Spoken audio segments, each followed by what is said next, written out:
अयन नया गृह प्रवेश कर रहा था एक शांत गांव के पुराने मकान में। गांव वालों ने उस चेतावनी दी थी, रास्ते के अंतिम कमरे का दरवाजा मत खोलना, कभी भी नहीं। अयन हंसा। कुरितियन, उसने सोचा। पहली रात शांत थी, ठंडी हवा, लकड़ी की चरखराहट एक पुराने मकान के लिए आम बात थी। मगर दूसरी रात अयन को कुछ फुफुसर सुनाई दिए। वही लॉक्ड रूम से आवाजें आ रही थी, धीरे, सांसों से भारी आवाजें। उसका नाम पुकार रही थी। अयन ने दरवाजे को देखा।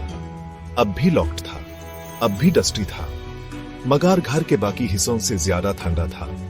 क्या अयन चेतावनी को नजरअंदाज करेगा या फिर उस रहस्य को खोलने का फैसला करेगा? रात गहरी होती गई और फुफुसाहट और तेज होती गई। अयन की क्यूरियोसिटी बढ़ती गई। उसने दरवाजा खोलने का फैसला कर लिया। दरवाजे की चाबी ढूंढने लगा। हर एक कोना, हर एक डिबिया को देखा और तभी एक पुरानी संदूक में उसने चाबी पाई।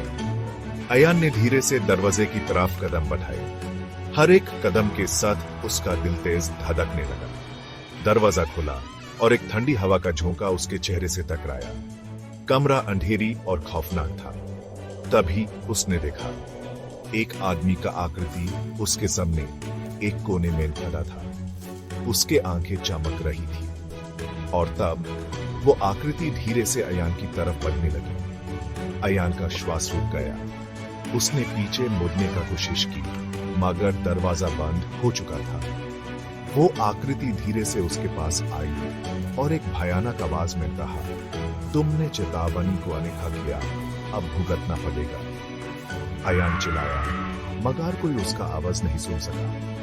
वो कमरा उसका कब्रिस्तान बन गया और अगले दिन गांव वालों ने सिर्फ एक लॉक्ड रूम देखा जो अभी वही था जैसे पहले था। सिर्फ एक फर्क था, अब उस मकान में एक औरत मां बसती थी। यह था पुराने गांव के घर का रहस्य।